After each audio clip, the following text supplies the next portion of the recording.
Welcome to Whatever Happened to Pizza at McDonald's, the investigative journalism program where I ask the question, whatever happened to the pizza at McDonald's? I'm your host, Brian Thompson. Before we begin, keen-eared listeners may have noticed that this show has returned to being an investigative journalism program.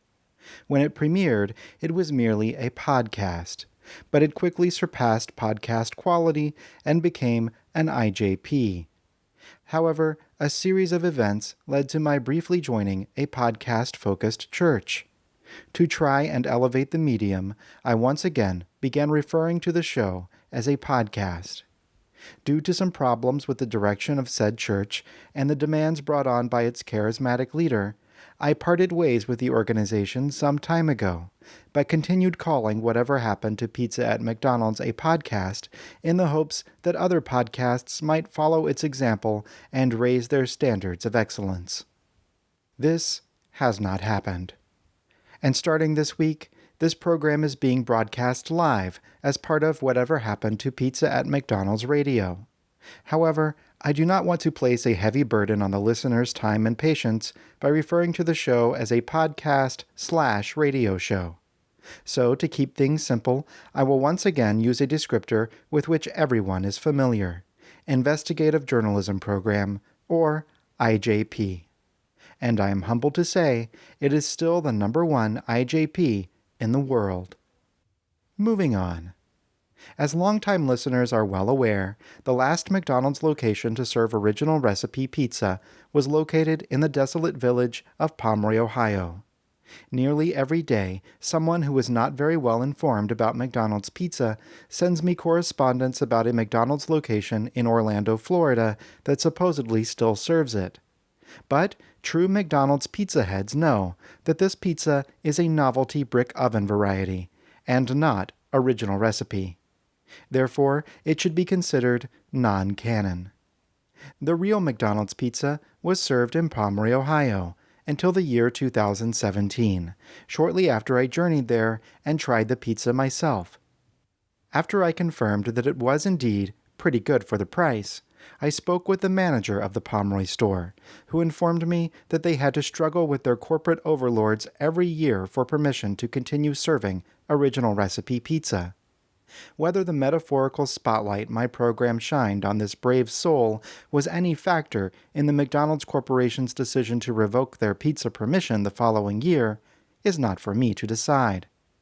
But just in case the ravenous and skeletal residents of Pomeroy blame me for their misfortune, I have decided not to travel back to their noxious wasteland and file a follow-up report on the post-pizza life.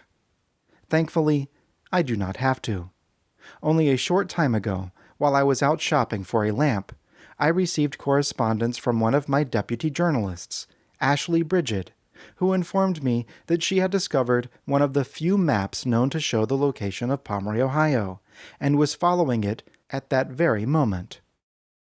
I am recording this on the way to Pomeroy, Ohio to investigate the last known McDonald's to have served original recipe McDonald's pizza, which is different from McPizza.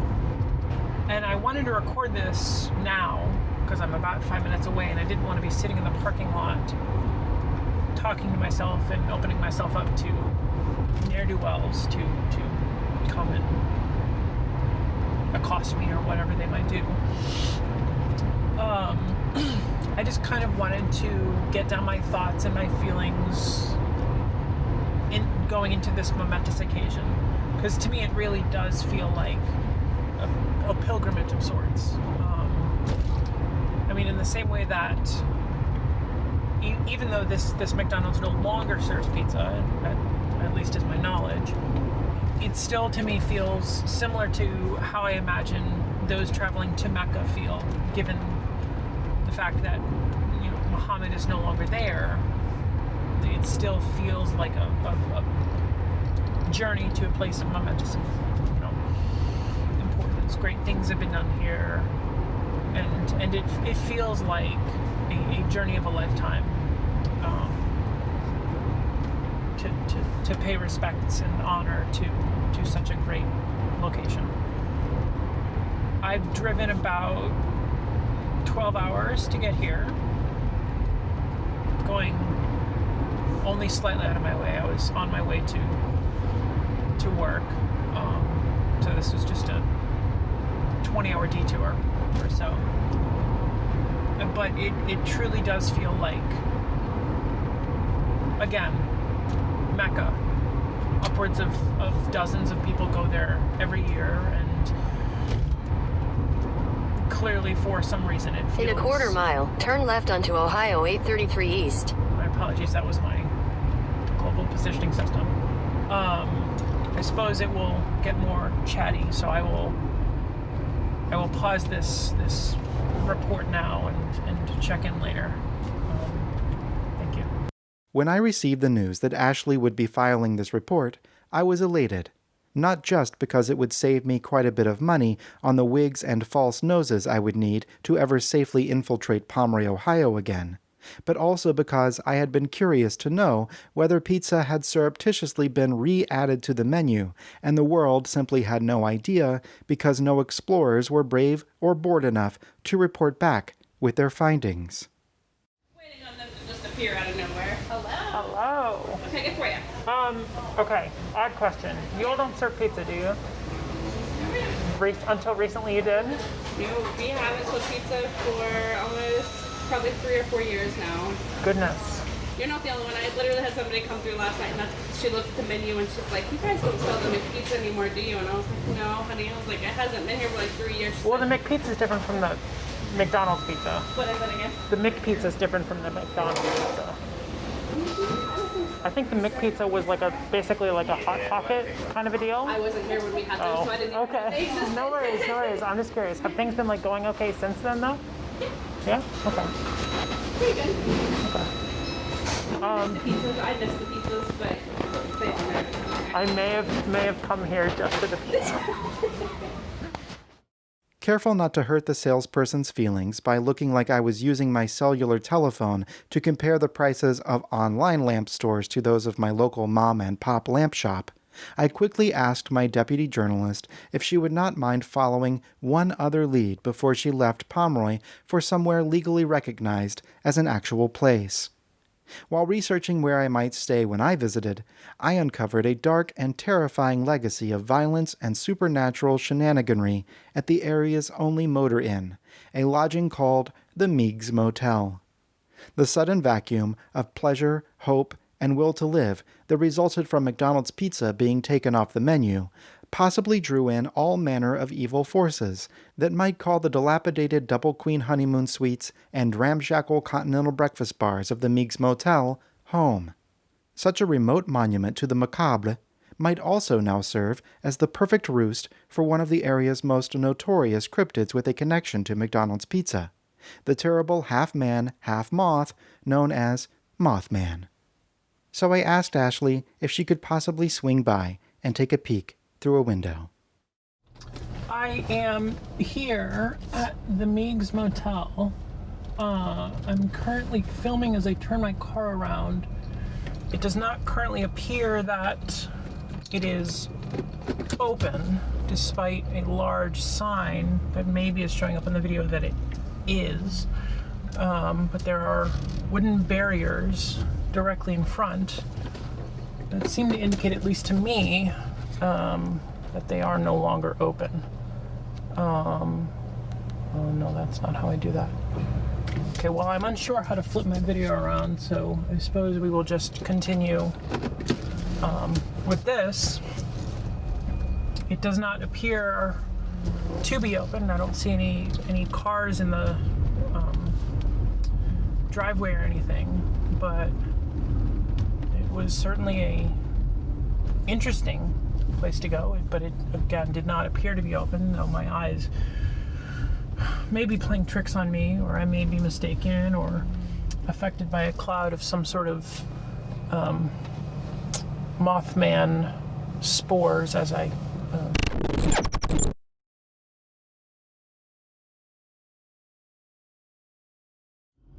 I'm recording this video as a sort of update to the video that I believe was cut off through my ability or lack of knowledge about how to use Turn left onto Ohio 7 North.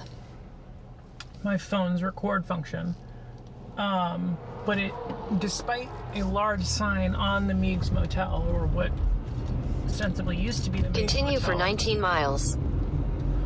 is a sign that states that they are no longer open. It was an interesting place to go to. It, again, didn't fulfill any sort of expectations because it wasn't able to be entered, but it was the buildings were still there, and I do not have enough of a death wish nor a desire to meet Mothman, or those who purport to be Mothman. I don't have enough of a desire to meet them to walk past a concrete barrier, not concrete, wooden barrier, to get to it. So I suppose that's the end of my investigation in Pomeroy, Ohio, and I look forward to speaking. Thank you. Eager for a follow-up conversation with Ashley, I hurried out of the lamp store empty-handed. Upon arriving home, I immediately called her, after ordering an inexpensive lamp online. First of all, I wish to express my delight that you weren't attacked by the terrible Mothman. Yeah, I am as well. It was, I believe that there were a couple close calls, but nothing too serious. As you were traveling through town, did you happen to glimpse any of the townspeople? I actually didn't glimpse anybody. Really? The streets were completely desolate and empty? As far as I can remember, there was like one family sitting on you drove through Pomeroy, Ohio. You remember on the main street, there's on the side of it, there's the place that overlooks the river. Yes, there seems to be pretty much one main street, and it does run along the river. Most of the buildings are in some state of decay, but disrepair, I would say. Yeah. They appeared to be largely inhabited, though, when I was there. It may be that they were all, inside or something. There was one family enjoying the time out on the water, but given the time of day it was about 7 o'clock. It may have been inside. I see. Well, if they were there at all. They're also probably fairly wary of outsiders. Did you see anyone peering through a window or anything like that? I make it a habit of mine not to look in the windows. That's probably for the best. I just spoke to whoever was there. I felt like I had a good rapport going on with them. And you'll notice in the video, I did ask how things have been going since then. And they said that it seemed to have been going well. And when they said that, did they appear to be under any duress? Did it seem like they were telling you the truth? Did you notice any sort of veins bulging on their foreheads, increased heartbeat, anything like that?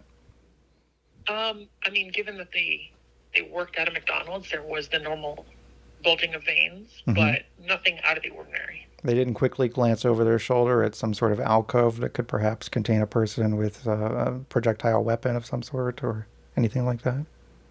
I was staying alert. I actually didn't see any alcoves whatsoever. Did it appear to be a place that time has passed by? Yeah, I would say so. I spent a whole lot of that journey. I think it was altogether that day, it was like 16 hours of driving. Most of that time was spent in a place that time had passed by. So I guess that is just rural United States. But yes, it did seem that way. When I was there was a large section devoted to hand-scooped ice cream. Was that still in existence? Not that it jumped out to me. I believe you would have noticed. I think it was fairly hard to miss when you walked in the McDonald's area. Yes. As I recall, it was sort of a large L-shaped counter and one leg of the L. I don't know if that's the appropriate word for it. A leg of an L. Well, one side of the L. I would say so because leg starts with an L. That's a good point. One leg of the L was entirely devoted to ice cream coolers for hand-scooped ice cream. Now, when I went, it was during the winter months, and the ice cream was not on sale. But what temperature was it when you were there? Did you carry a thermometer by any chance? I did, but I kept it in my bag so it wasn't stolen. But no, I did not see anything of the sort. It seemed as though the McDonald's had been fully corporatized. Very interesting. Well, that does lend some credibility to their claim that they were forced by corporate to stop selling pizza. I was wondering, because if they're still selling non-standard items such as hand-scooped ice cream, then that sort of makes me wonder why pizza would be the one item singled out. Now, I also had a theory that perhaps McDonald's was transitioning to a robotic menu system where these faceless automatons with touchscreen displays would be the ones actually taking your order and perhaps even serving your food if they were able to perfect the arm technology without hurting anyone. Or falling into the uncanny valley in terms of arm movements. Those were present? Yes. I didn't use them for fear of any sort of mind-altering rays that would come out of that, but they were there. Mm. The news does not sound very good for the town at large, considering no one even has the wherewithal to walk up and down the street on was it a sunny day? It was partially cloudy, I would say. Somewhere between partially cloudy and scattered clouds. I see. Well, I guess it's possible that they were just suffering from seasonal affective disorder or SAD, and that's why they weren't outside. But yeah, I was when I asked for pizza and told the person at the counter that I was there specifically for the pizza. They did direct me to, I believe, a Pizza Hut or something next door. So that might have also led to why the McDonald's, specifically in Pomeroy, Ohio, stopped serving pizza. So you did order a quarter pounder, am I correct? In my recollection? Correct. And how was that? Correct. It tasted good. Pretty good for the price. Wonderful. Okay, well, thank you very much for speaking with me and for traveling into the heart of darkness. Absolutely. Anytime. Anything for the furtherance of the truth. Thank you. I will keep your number on my, well, I don't have speed dial, but I'll just remember it. Good. Thank you. And now, a word from our sponsor. Our lives are often so busy we do not have time to cook dinner. We would go to a restaurant, but we are afraid of what might happen if we get pulled over for driving without a license for a fifth time. That is where DoorDash comes in. With DoorDash, you can order fresh food from almost any restaurant in your town.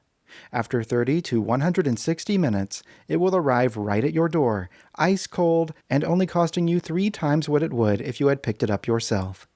Now, you are not wasting your time making dinner, and you do not have to fear a night in the county jail.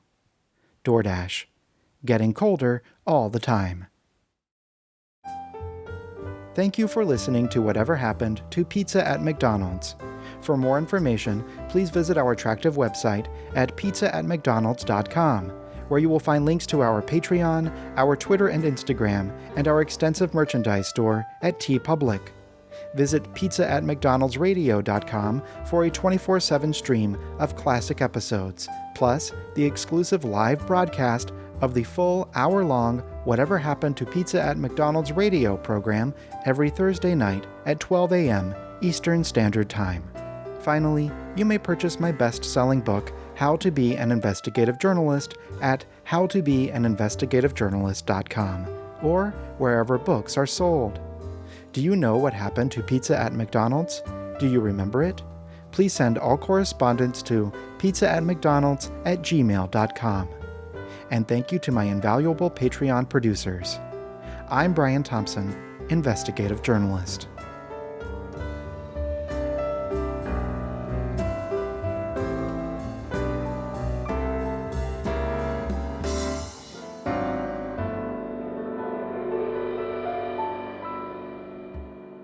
Welcome to Whatever